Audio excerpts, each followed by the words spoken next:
Bien, vamos a tratar la última sesión del dictamen del año 2017, la convocatoria del ejercicio anterior, y vamos a tratar dos elementos esencialmente, el supuesto relativo a la aduana e impuestos especiales. Quería simplemente hacer un pequeño repaso de la tributación aduanera, que es una de las partes que quizás más dificultad tenéis a la hora de aprenderlo. Es el PowerPoint que os colgué el otro día dentro del campus para poder estudiarlo. Simplemente hacer un par de menciones de cara al dictamen de carácter práctico, ¿vale? Es importante que manejemos el reglamento 952/2003 del Código Aduanero de la Unión, el CAU, y luego los reglamentos delegados y de ejecución 2015, 2446 y 2015, 2447. Simplemente estar muy atentos en el dictamen a la parte que corresponde a miembros de la Unión y los territorios que quedan fuera y otros que quedan incluidos, como son Mónaco, Arcotiri y Dekelia, y que quedan excluidos, acordaros, Ceuta y Melilla a estos efectos. Importante que tengamos esto a la hora de hacer los supuestos. Probablemente en el supuesto de examen nos encontraremos con una situación en la que nos dirán que digamos quién es el declarante, quién es el que tiene que pagar la deuda, los posibles responsables y demás. Bueno, pues es importante que tengamos claro que el declarante en materia aduanera siempre es la persona que presente una declaración a aduana, una declaración de depósito temporal, una declaración sumaria de entrada, una declaración sumaria de salida, una reexportación o una notificación de reexportación, ¿vale? Y la declaración sumaria, como sabéis, es el que recoge todos los bienes y derechos que van a ser objeto de darle un régimen aduanero. Eso es importante que lo tengamos claro porque todos ellos podrán exigirse en un determinado momento el pago de la deuda. La obligación principal es el pago de la deuda aduanera dentro de las mercancías y deberá pagarlo la persona que introduce o saca la mercancía, la persona por cuya cuenta actúa la que introduce o saca las mercancías, la persona que asumió la responsabilidad del transporte después de la introducción de las mercancías y la presentación de las mercancías en la declaración de aduana, es decir, el que debe presentarlas dentro de la propia aduana, va a ser toda persona que pueda facilitar información sobre dichas mercancías. Es decir, cualquier persona que pueda facilitar información sobre dichas mercancías puede ser el encargado de presentarlas en las aduanas. Esencialmente, dentro del supuesto de deuda aduanera, nos vamos a encontrar el día del examen probablemente un supuesto vinculado al origen de la deuda, al tema de vinculado sobre todo al origen de las mercancías y sobre todo vinculado al arancel aduanero común. Dentro del arancel aduanero común, el arancel esencialmente es el tipo impositivo, ¿no? La norma que contiene el conjunto de mercancías exterior e interior y los tipos que lo graban. Por lo tanto, el arancel lo que recoge es todo lo que habéis estudiado cuando aparece NC, nomenclatura combinada, en los impuestos especiales y demás, pues todas las mercancías van a estar clasificados con una clasificación arancelaria que será la nomenclatura combinada en el ámbito de la Unión Europea y además se van a recoger en su caso si tiene aranceles o impuestos a satisfacer como consecuencia de esas operaciones de importación. Entonces, va a haber, dentro de las tarifas, pues vamos a encontrar de varios tipos. Vamos a encontrar específicos, al valores, vamos a encontrar mixtos, podemos encontrar de cualquier tipo. Simplemente recordar que el sistema armonizado es el que regula esta nomenclatura, que es la clasificación arancelaria para poder saber qué tipo de mercancía y que sea de forma homogénea, y que parte de capítulos, partidas, usos, partidas y secciones. Parte del reino animal, vegetal, mineral, luego tiene capítulos los dos primeros dígitos, partidas los 4 dígitos y subpartidas a nivel de 6 dígitos. Es decir, cuando hablamos de 2207, pues por eso siempre decimos 2207 y no 2207. Estamos hablando de dígitos de 2 en 2. Y junto con eso vamos a tener reglas generales y notas de aclaración.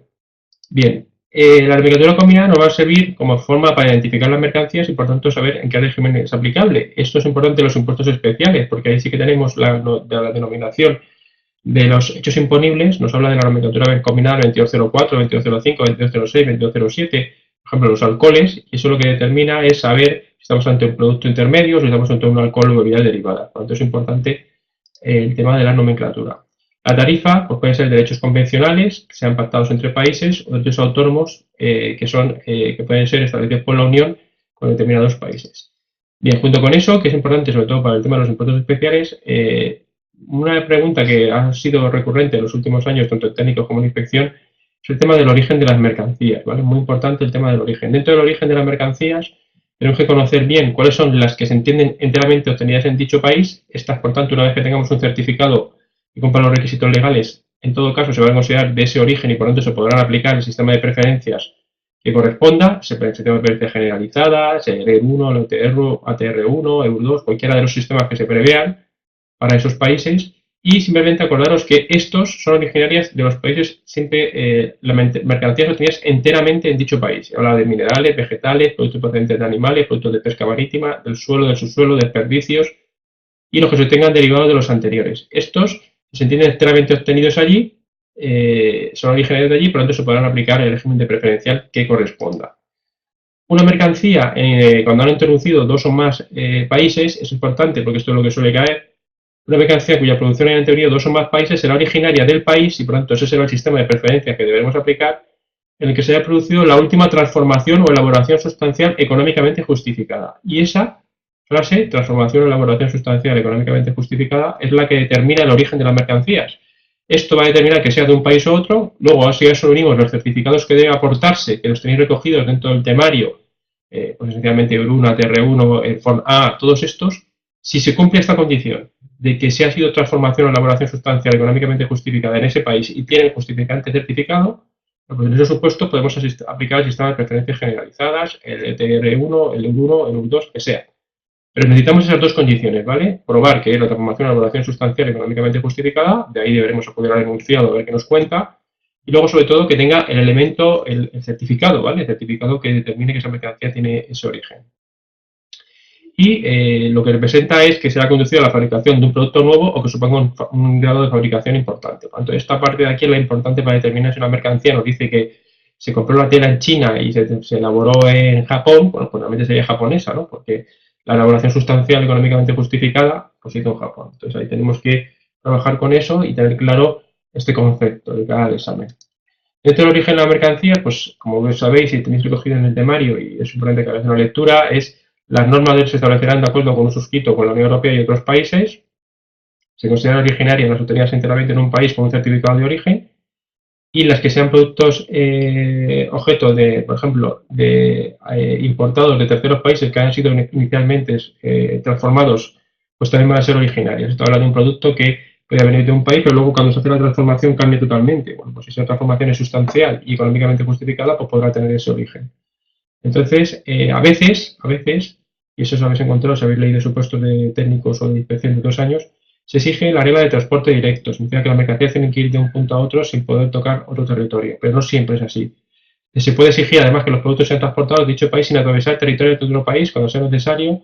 Lo harán bajo la regla de vigilancia aduanera, ¿vale? Por lo tanto, a veces se puede exigir que para que sea origen de ese país no puede tocar otro, y si se tiene que tocar otro, pues tiene que estar bajo control de la aduanera. Esto es lo que se denomina la regla de transporte directo para poder aplicar el régimen preferencial de determinadas mercancías.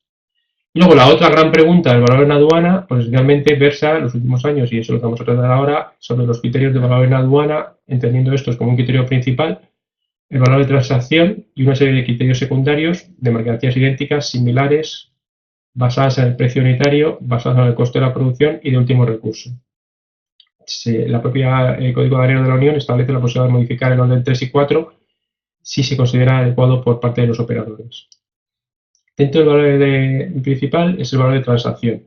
Y aquí es el precio total efectivamente pagado por pagar del comprador al vendedor con determinados ajustes, que son los que tenéis recogidos dentro del temario. Esos ajustes son fundamentales. Pero lo que me gustaría de recalcar, y por eso ha sido la presentación de hoy, porque yo sé que esto lo conocéis, es que es muy importante tener claro el Incoterm, ¿vale? Que se está aplicando, porque no es igual que una mercancía sea CIF, que sea FOB, que sea francofábrica o demás.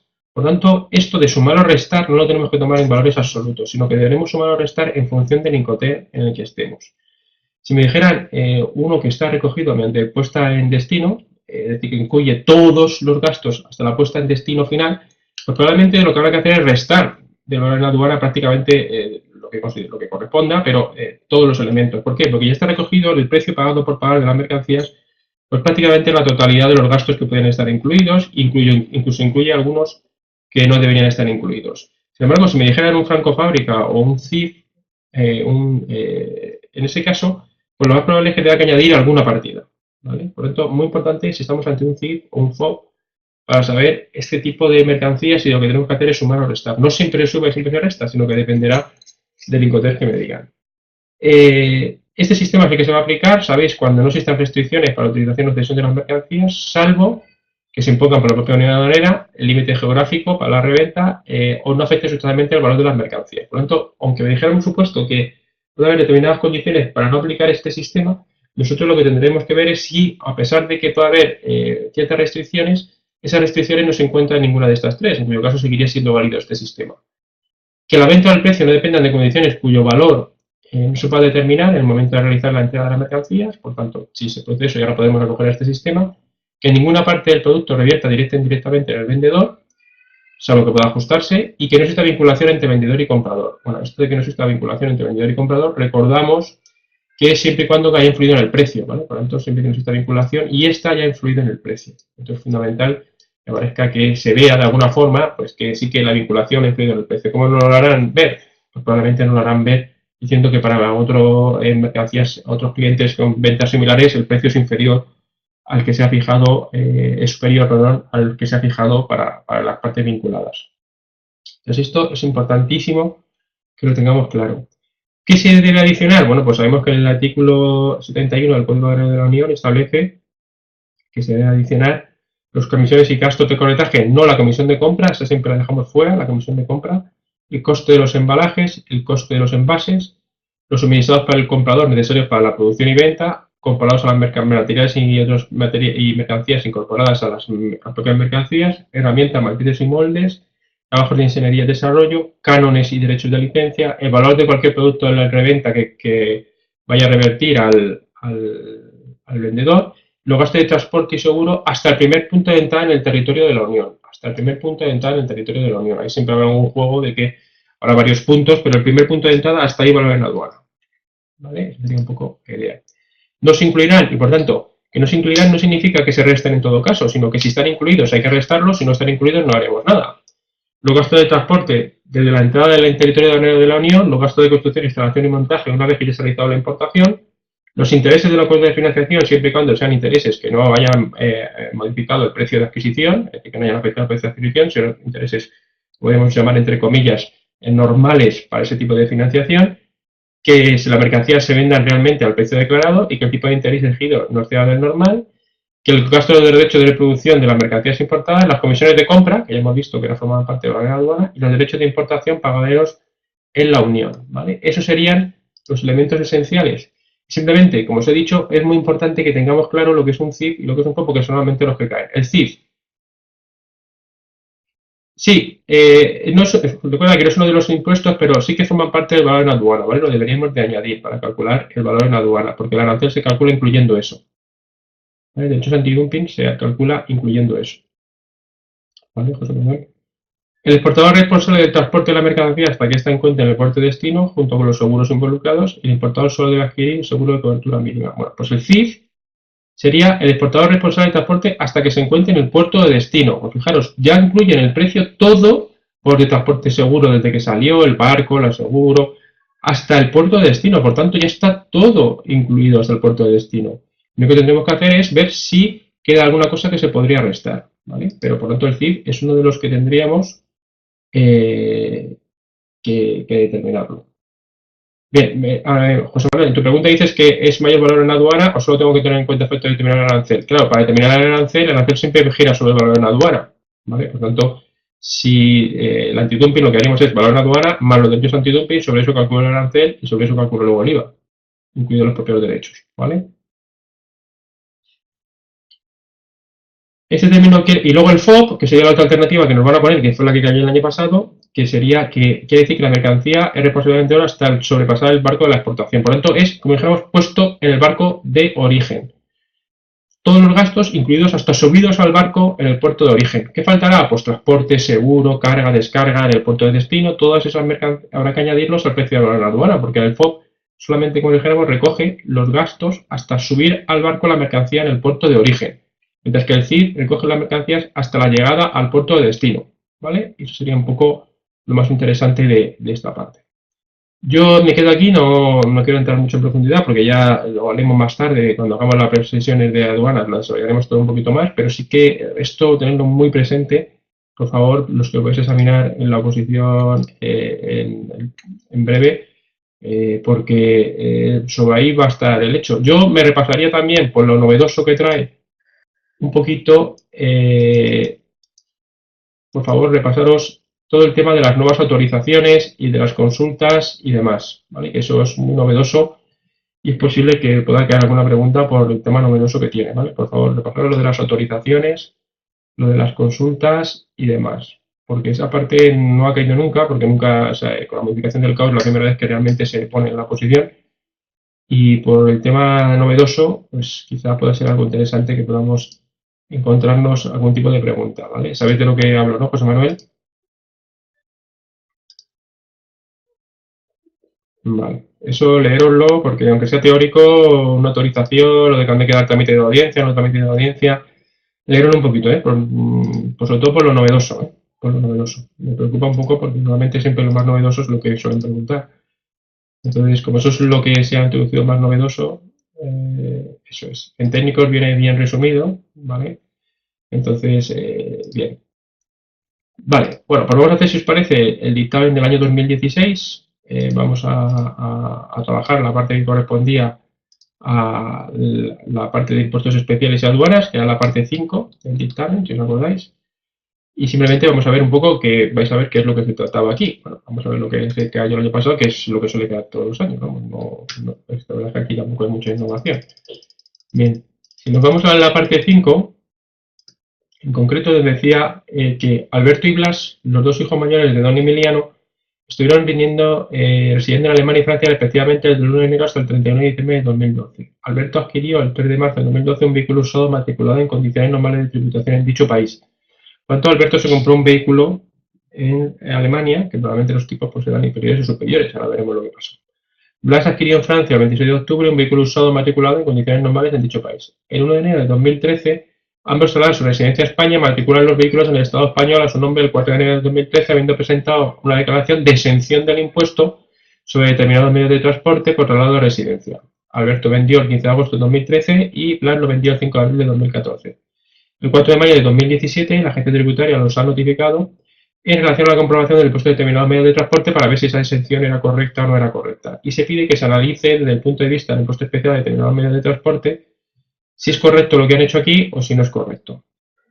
Además dice que determinemos el hecho imponible, la fecha de devengo, a los efectos de la posible regularización de la agencia. Bueno, pues simplemente aquí lo que deberíamos tener claro es que dentro del artículo 66, los supuestos de matriculación, uno de ellos es los supuestos cuando se traslada uno de los supuestos de matriculación del impuesto especial de determinado medio de transporte es cuando se traslada un vehículo de un Estado a otro miembro de la Unión Europea. No obstante, el artículo 66.1n establece que hay determinados supuestos en los que pueden quedar exentos. Entonces, lo que tenemos que ver es, en primer lugar, sí que es un hecho imponible, es decir, traslado aquí ese vehículo sí que estaría sujeto a la ley de impuestos especiales, la ley 2892, pero vamos a analizar si aplicando 66.1 pues vemos a ver si hay algún supuesto en el que pueda quedarse exonerado el momento que lo trajeron. En concreto, lo que estamos viendo es que la aplicación de la exención queda considerada a que los interesados deban haber tenido su residencia habitual fuera del Estado español durante al menos 12 meses anteriores al traslado, es decir, que previamente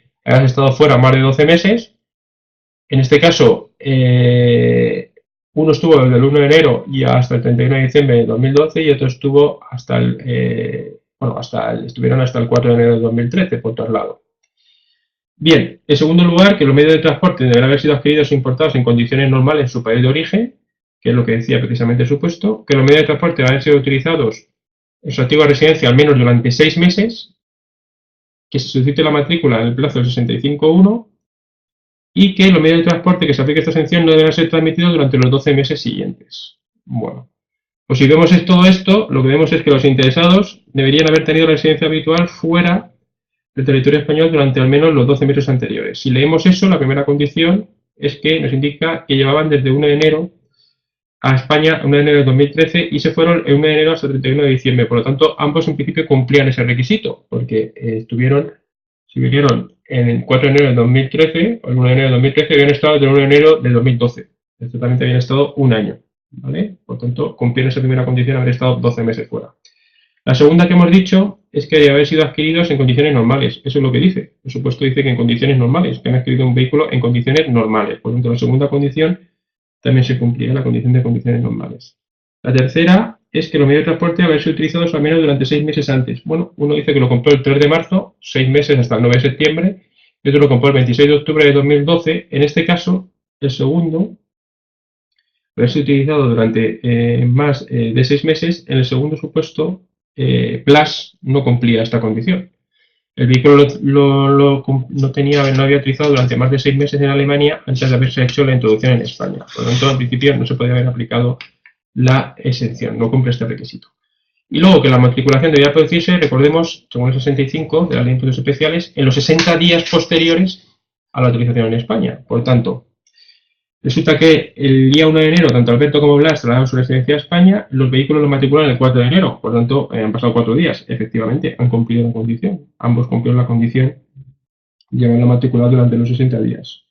Y por último, también se exige que estos bienes, una vez que sean matriculados aquí, estos vehículos matriculados aquí, no se pueden transmitir en el plazo de 12 meses. Y aquí Alberto lo transmite antes, transmite el 15 de agosto de 2013, sin pasar los 12 meses, y Blas lo vendió el 5 de abril de 2014. Por lo tanto, ¿qué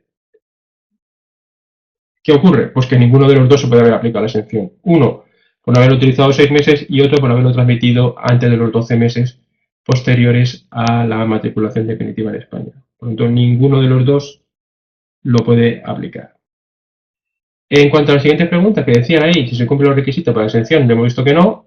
Hecho imponible, bueno, el hecho imponible se trata de la adquisición de medio de transporte o bienes que vayan a ser utilizados dentro del territorio de aplicación del impuesto. Por lo tanto, sí que se cumplió el hecho imponible de matriculación. La fecha de devengo en el impuesto especial de determinado medio de transporte, pues lo que dice es que se deben matricular en el momento, ¿vale? Se deben devengar, el impuesto se devenga en el momento en que se incumplan las condiciones. En este caso, don Alberto incumplió la transmisión durante haberlo tenido durante los 12 meses, por tanto, en el momento en que se produjo la venta, se devengó el hecho imponible, 15 de agosto de 2013. Para don Alberto, se devengó el 15 de agosto de 2013 porque, como no cumplió la condición de los 12 meses, ese día se incumplió la normativa para la exención. Y Blas, que lo había vendido el 5 de abril de 2014, bueno, pues lo que ocurre es que Blas incumplió el relativo del uso en el momento de origen. Por tanto, como dijéramos, Blas incumplió cuando llevaba 60 días en España y no matriculó el vehículo. Por tanto, Alberto, pues cuando incumplió, porque lo tramitó entre los 12 meses, el 15 de agosto de 2013, y Blas realmente lo incumplió el día 1 de marzo de 2013, porque como lo entró el 1 de enero de 2013, a los 60 días sería el 1 de marzo, bueno, concretamente el 2 de marzo de 2013, porque habrían pasado los 60 días. Por lo tanto, don Blas, el 2 de marzo de 2013, incumplió los 60 días y debió matricularlo. Entonces, un poco esa era la idea de esta pregunta, era desarrollar esto. No sé si más o menos, José Manuel, ¿te queda claro? Era un tema de matriculación, de cumplir los requisitos para aplicar la exención. Vale. La pregunta 2 era esencialmente ya relativa a bueno, pues operaciones que siempre va a ser así, habrá una de impuestos especiales y otra de aduanas. Tiene por propósito mantener el comportamiento sostenible y socialmente responsable. El interés de la compañía ha analizado la posibilidad de que algunos paneles eléctricos, para conseguir el 100% de los mismos, sean ecológicos, es decir, el objetivo es cambiar determinados paneles. Bien. Para ello efectúa un estudio de mercado y determinó que los paneles fotovoltaicos mejores se producían en China, por una empresa china. Y los iba a importar bajo el concepto FOB. ¿Veis aquí la importancia que decía? ¿Veis? No va a decir siempre FOB o otro, pero en principio es FOB a $20.000. Bien, primero que va en dólares, con lo cual, cuidado, porque es probable que nos encontremos en el examen, como aquí, operaciones en las que es euro-dólar, ¿vale? Entonces, acordaros que todos los valores en aduana siempre tienen que pasarlo a euros. ¿Vale? Lo podemos hacer al final, pero ojo porque habrá cosas que vendrán en euros y cosas que vendrán en dólares, por lo tanto, cuidado a la hora de sumar. Bueno, para la presentación de la declaración aduanera, Cretona contrató al representante aduanero Paco Pérez, que actuó bajo la mandación de presentación indirecta, y que le dijo que el valor, es decir, el arancel que se le iba a poner a esa mercancía, era el 2,7% del valor en aduana. Además, en ejecución del reglamento, pues había determinados productos que siguieran de la nomenclatura combinada 8501. Esto no nos tiene que asustar, esto es lo que hemos estado viendo antes. Nomenclatura combinada, capítulo, partida, subpartida. Los dos últimos ceros para la Unión Europea si quiere poner algún preferencial. Por tanto, era capítulo 85, partida 01, subpartida 31, no tenía más. ¿Vale? Ya está. Bueno, pues las paneles solares estaban en 85. Es normal, porque recordaros que los dos primeros dígitos van en función de la evolución, de la transformación que sufre el producto. Y un panel solar, pues como no tiene un poco de natural, pues evidentemente estaría por uno de los altos. Recordemos que llega hasta el 99. Bueno, pues un panel solar sería el 85 en modo de transformación. El tipo de derecho antidumping efectivo posible para este aplicable al precio sería, ¿vale? Por lo tanto, un derecho antidumping sería valor neto franco en la frontera de la Unión, derechos no pagados y de los productos. Y nos dice que es un tipo de derecho del 44,7% para determinadas mercancías, 64% para otras. Veis que nos está definiendo determinadas mercancías en función de su origen, pues porque tendrán precios que estarán un poco por debajo del precio de mercado y demás. Bien. Otra información es que Ketona posee acciones de Trina Solar Shanghai, por lo tanto, ojo, lo que pasa es que le proporciona una participación del 1%, la posible vinculación, habría que verlo aquí. Ha abonado $2.000 en concepto de comisión de compra de paneles, ha abonado $600 por un barco de China a Valencia, y en el momento de la llegada de la mercancía a puerto no dispone de un certificado de baja tensión, por lo que despachar viene práctica la mercancía. La atención puede demorarse más de 3 meses. Cálculo de los derechos antidumping y demás. Bueno, pues aquí, esencialmente, lo que hay que decir, lo primero, siempre acordaros en el dictamen, vamos a poner el régimen legal. Para resolver esta parte del dictamen, voy a aplicar, en este caso, el Código de la Unión Europea 252/2013, y si me acuerdo de los reglamentos de desarrollo y ejecución, pues se los pongo. Si me sé además el artículo que voy a aplicar, pues le pongo en concreto los artículos tal, tal. Y luego ya empezamos a resolverlo. Pero lo primero de todo, en todos los supuestos, pues esta materia se encuentra regulada en la Ley General Tributaria, en la Ley de Impuestos de Sociedades, en la ley que corresponda. Y luego ya lo desarrollamos, ¿vale? Porque así no garantizamos al menos haber citado una vez la ley, y por otra parte, que cuando podamos hacer referencias al CAU y demás, sin habiéndolo presentado previamente dentro del examen. Por tanto, lo que vamos a ver aquí, por tanto, es los derechos arancelarios, los derechos antidumping que procedan, pues vamos a aplicar el qué. Pues vamos a aplicar los artículos 69 a 74 del CAU, que es el valor en aduana. Ya hemos visto que lo primero que tendremos que analizar es si podemos aplicar el valor de transacción, porque uno de los datos que te decía el supuesto es que existía una participación del 1%, y cuando hemos estado viendo hace un momento cuando no se puede aplicar el valor de transacción, decíamos no se puede aplicar cuando el porcentaje de participación, cuando haya una vinculación entre las partes y eso haya afectado al precio en que se vende. Bueno, pues en este caso, el 1%, debemos entender, porque no tenemos otro dato, no nos dice nada más, no nos dice que haya otros productos que se vendan a otros sin que no tuvieran ese 1% a un precio inferior ni nada más, pues como es un 1%, que es una cantidad pequeña, y además no tenemos referencias adicionales en el supuesto que pudiéramos determinar que no era aplicable, pues lo que diríamos es que en principio, dado que no se justifica que haya influido en el precio, podemos seguir aplicando el criterio de valor de transacción, ¿vale? No sé si esto queda claro, lo importante era motivarlo, es decir, ¿por qué aplicamos el criterio de transacción? Sobre todo darle una respuesta a ese 1%, porque con ese 1% teníamos que darle algún tipo de respuesta. La respuesta era esa, y considerábamos que probablemente no habría vinculación, dado que no tenemos ningún dato más. Y luego te dice que el precio pagado por pagar por la facturación es $20.000. $20.000 por 1,25 se convertiría en 25.000 euros. Bueno, pues eso sería 25.000 euros. Y además sabemos que es FOB, ¿vale? Sabemos que es FOB. Bueno, pues aquí diríamos, tenemos que aplicar ahora los artículos 71 y 72 del Código Aduanero, a la medida que tenemos que determinar los que deben adicionarse y los que deben restarse del valor en aduana. ¿De los datos que tenemos? Bueno, pues lo que tenemos es el 71 establece lo que debemos sumar y el 72 lo que debemos restar. Si aplicamos el 71 diríamos, precio efectivamente pagado por pagar por las mercancías, 25.000 euros. ¿Qué datos tengo yo en el supuesto que me determinen además que puede ser sumar o restar? Bueno, pues me hablaba de un concepto de comisión de compra. Bueno, pues ¿qué tenemos que decir? Mire, es que en la comisión de compra, tal y como se establece en el artículo 71 y en el artículo 72 del Código Aduanero, no forman parte del valor en aduana. El 71 dice, las comisiones y gastos de carretaje, salvo las comisiones de compra.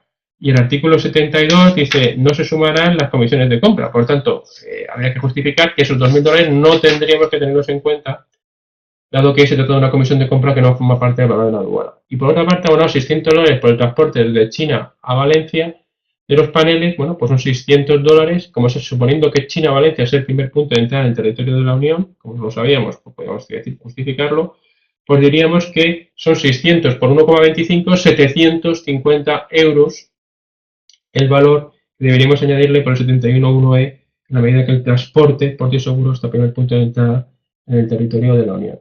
Lo único que era aquí discutible, es, bueno, como era un FOB, pues no decía otra cosa que esos $600 no estaban incluidos en el precio, porque era un FOB, ¿vale? Esa era la discusión. Entonces, mire, es un FOB. Como era FOB, esos $600 no eran discutibles que estuvieran en el precio porque ese es el puerto de salida. Dejarlo claro porque no sumábamos a esas cantidades, entendiendo que no estaba sumando el precio pagado o por pagar. Bien, pues ahí tendríamos un valor en aduana de 25.750 euros, es la suma de 25.750, y ahora tendríamos que calcular los derechos antidumping antes de aplicar con posterioridad los derechos arancelarios. Bien, los derechos antidumping los deberíamos haber calculado, ¿vale? Los derechos, se desprende que los derechos de los paneles fotovoltaicos, según el supuesto, eran 2,7%. Bien. Más discutible, ¿vale?, era el tema de cómo aplicamos los derechos antidumping. Si los derechos antidumping los aplicamos antes o después de calcular el arancel, ¿vale? No es lo mismo calcular un derecho antidumping después de calcular el arancel que calcular un derecho antidumping con anterioridad al arancel. Bueno, pues esto en gran medida depende de cómo esté configurado el propio derecho antidumping, pero por no salirme, ¿vale?, de la solución que tenéis en el yo ahí hubiera motivado que entendemos, ¿vale?, de alguna forma de ejemplo del tribunal, que entendemos que el derecho antidumping se va a generar sobre el valor, si veis en el supuesto la solución que tenéis, dice, de los derechos enunciados se responde que hay un 2,7% de ad valorem por los derechos arancelarios, que eran 25.750 por 2,7%, es decir, 695,25. Lo que hace la solución que tenéis en el libro que os ha llegado de dictámenes es decir, bueno, valor en aduana 25.750. Eso le calcula el valor en 2,7, 695,25 euros. Y ahora le aplico el antidumping. Y el antidumping es, lo que pretende es un ajuste fiscal que pretende igualar los impuestos pagados en origen y en destino. Pues en este concreto, los derechos antidumping, si mirábamos la compañía que era Trina Solar Energy, si íbamos al cuadro, Trina Solar Energy estaba aquí y tenía un 44,7%. Bueno, por los derechos antidumping serían el 44,7%. ¿Vale? Y lo que es más discutible de la solución, a mi juicio, es si el derecho de antidumping se aplica sobre el precio pagado efectivamente pagado por pagar o sobre todas las partidas, ¿vale? Eso es lo que es un poco más discutible.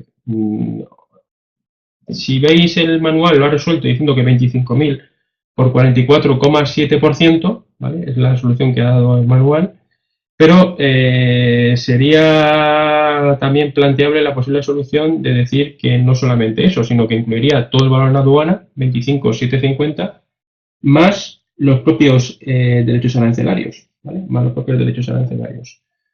Bueno, la solución es esta y nosotros no podemos ceñirnos a esta, pero sí que podríamos hacer un pequeño inciso diciendo que 25.750 podría ser también la base para calcular el derecho antidumping.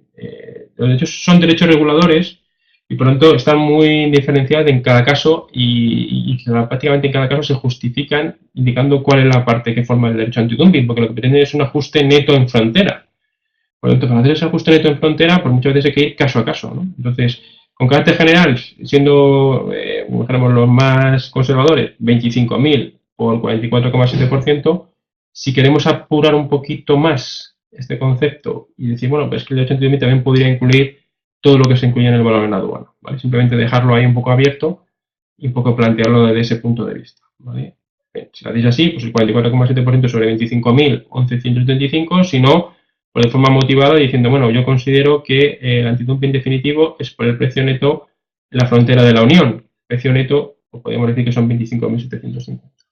¿Vale? No sé si, José Manuel, más o menos. Te lo digo porque si habéis mirado los supuestos que están solucionados en técnicos de Hacienda, hay 2 o 3 supuestos de derechos antidumping y lo que hacen es que incluyen esas partidas, ¿vale? Bueno, es un poco ahí discutible esa solución. El artículo, por último, nos quedaba preguntar el tema del IVA. Bueno, pues el artículo 83 de la ley del IVA, y ahí habría que deducirlo entero. El artículo 83 de la ley del IVA establece que está compuesto por el valor en aduana, más los derechos y sanciones que se vengan fuera del territorio de aplicación, excepto el propio IVA, y si hubiera los impuestos especiales. Y luego dice que los gastos accesorios como comisiones, gasto de embalaje, transporte y seguro, hasta el primer punto de lugar de destino de los bienes en el interior de la comunidad. Y se define el primer lugar de destino, el que figure la carta de porte o otro documento, ¿vale? Carta de porte o otro documento. ¿Por qué digo eso? Porque a veces, la carta de porte establece Bueno, pues que sepáis que a efectos de IVA, cuando me dicen que la carta de porte, cuando me dan ese dato, me lo están diciendo a efectos de saber cuál es el primer lugar de destino, a efectos del IVA de importación. Bien, el IVA de importación podría ser 25.750 más los 695,25 más el derecho antidumping, 11.175. Por lo tanto, tendríamos la suma de las tres, 25.750, 695,25 y 11.175. A eso le aplicaríamos el 21%, que es el tipo aplicable con carácter general, y habría que dejarlo claro que aplicamos el 21 porque es el tipo general del 90 de la ley del IVA, ¿vale? La aplicación del 90 de la ley del IVA, y nos daría el IVA de 7.900,25. Bueno, no tiene más dificultad, lo único que acordarse que hay que sumar todas las partidas. Si hubiera impuestos especiales, acordaros que también forma parte, excepto el impuesto especial de determinado medio de transporte, el impuesto de matriculación. Si hubiera un impuesto especial, acordaros que también hay que sumarlo a esto para determinar el IVA, excepto el impuesto especial de determinado medio de transporte. Os lo digo porque esto ha caído en agentes, ¿vale? En el tema de agentes, para calcular el IVA de importación, que ha caído que era la importación de un vehículo. En ese caso, el impuesto especial de determinados medios de transporte no formaba parte de la base imponible, pero si hubiera sido alcohol, sí. Tercera pregunta. Aclaración sobre la posibilidad de que los paneles solares pudieran permanecer en situación de depósito temporal hasta la obtención del certificado de baja tensión. Bueno, esa era la última pregunta. Aquí lo que había que mencionar era el régimen de depósito temporal. Es decir, que el artículo 144 del CAO dice que van a estar en depósito temporal las mercancías no pertenecientes a la Unión a partir del momento de su presentación en la aduana. Eso es lo que decía el 144 del CAO. Por tanto, mercancías no comunitarias cuando se presentan en la aduana. Esto en China, con lo cual la primera condición la cumplían. El 149 del CAO, por otra parte, regula que el fin del depósito es que se encuentre vinculado a un régimen aduanero en el plazo máximo de 90 días. Por tanto, el 144 las mercancías no comunitarias podrían hacer, pero el 149 dice que era para darle un régimen aduanero o su reexportación y con un plazo máximo de 90 días. Por tanto, fijaros que decía que iba a demorarse más de 3 meses. Claro, al decir que se iba a demorar más de 3 meses, pues lo que dice aquí es que tenía que después de salir de práctica. Es decir, no quedaba más remedio que transcurrido el plazo de los 90 días, si no se dispone el certificado, lo que tendría que haber procedido era haber despachado a libre práctica o haber declarado la reexportación. ¿Vale? Esa era la clave, simplemente recordar que era el tope máximo de días que podía estar en el depósito temporal una mercancía. Cuando ya han transcurrido 90 días, pues hasta ahí puede ser. ¿Qué más puede caer de esto? Pues un poco de tipo de operaciones que se pueden realizar dentro de estos regímenes, ¿vale? Tanto en este como en ese. Y luego leeros un poquito, por favor, el tema de perfeccionamiento activo y perfeccionamiento pasivo, ¿vale? Perfeccionamiento activo, perfeccionamiento pasivo, tránsito interno y depósito temporal, ¿vale? Eso es lo que tenéis que leer. Activo, pasivo, tráfico interno y temporal. Depósito temporal ya hemos visto, lo de los 90 días, la transformación que se pueden hacer. Con eso, pues, y todos los supuestos que tenéis en la carpeta, deberíais de tener suficiente para poder afrontar el examen con garantías. Bueno, pues esto era un poco la idea. No sé si José Manuel, que hoy está compartiendo la sesión conmigo, tiene alguna cuestión o duda concreta adicional sobre estos temas que quieras que compartamos ahora o que prepare alguna cosilla para colgar en el campus para los compañeros que pueden examinar. Y espero tu cuestión. Vale. Vale, tienes un SWOT, ¿vale? Ese es de los nuevos, bueno, con la factura de transporte del país hasta Madrid, tengo que hacer ajuste negativo por la parte de transporte de España, ¿vale? El SWOT ese sería, como dijéramos, ya puesto al final del todo, es decir, en tu casa. Pues evidentemente ahí lo que hay que hacer es restar. Hay que hacer es restar. Y luego, para determinar eso, para el IVA, tú tendrías que tener ahí un poco la referencia de lo que te he dicho antes del concepto de el primer lugar de destino bajo el punto de vista de carta de porte. Te debería decir algo de eso, ¿vale? Carta de porte. Porque así lo tendríamos que hacer, ¿vale? Con la carta de porte. Si no te dijera nada, pues tú lo que te mire, hasta el primer lugar de destino el territorio de la comunidad, pues el que veas tú que es. El que veas tú que es. El primer lugar de destino el territorio de la comunidad, el que veas tú que es dentro de estas. Pero lo ideal sería que pusieran que según la carta de porte, el primer lugar de destino es tal. Si no lo ponen, pues lo que tienes que hacer es tú más o menos hacer una motivación para determinar por qué descuentas esa parte. ¿Vale? Bien, no sé si tienes alguna cosa más, José Manuel, algún tema más.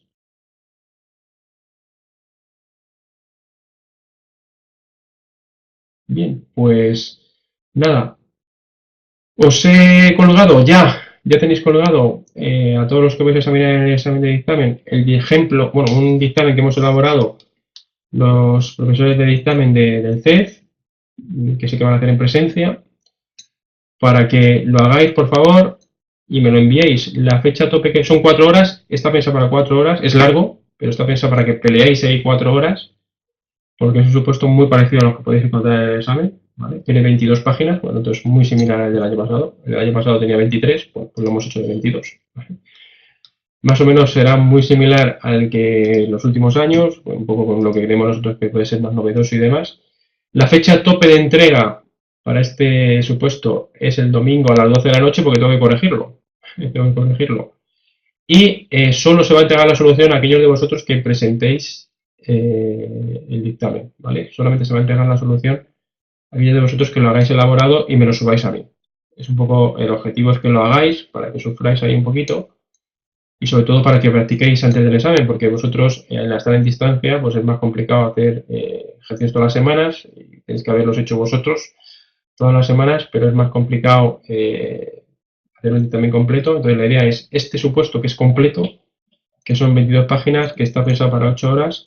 He puesto que me lo mandéis a mi correo, porque así lo tendré más controlado, ¿vale? Pues Manuel, me lo mandéis a mi correo una vez que lo tengáis hecho y yo pues os haré las correcciones, sobre todo intentar redactar como lo haríais el día del examen, porque eso es lo que yo creo que podría aportarnos, porque de aprender, pues aprenderemos cosas o no, pero sí que me gustaría ver cómo redactáis, por eso es importantísimo que lo hagáis, porque es la única manera de, antes del examen, poder corregiros algunos errores que podéis tener a la hora de plantearlo. ¿Vale? Por eso lo he colgado. Os he dejado margen. A ver si no queréis hacer los 4 horas seguidas, porque bueno, no puedo pues hacer la mitad en 2 horas y luego el día siguiente la otra mitad en 2 horas, pero intentar cumplir el plazo de las 4 horas, no más allá, porque está pensado para 4 horas, y sobre todo redactar como redactaríais ahí, hacerlo a mano, ¿vale? No lo hagáis a ordenador ni nada de eso, hacerlo a mano como si fuera el examen, como si fuera el examen, ¿vale? Muy bien, pues José Manuel y al resto de los compañeros, mucha suerte. Espero vuestro ejercicio para hacer las anotaciones pertinentes y cualquier duda o cuestión, pues estoy en el campus, ¿vale? A ti, José Manuel, pues como cantas conmigo, pues te veo el miércoles que viene, ¿vale? Muy bien, pues venga, José Manuel, a darle fuerte. Mucha suerte a todos.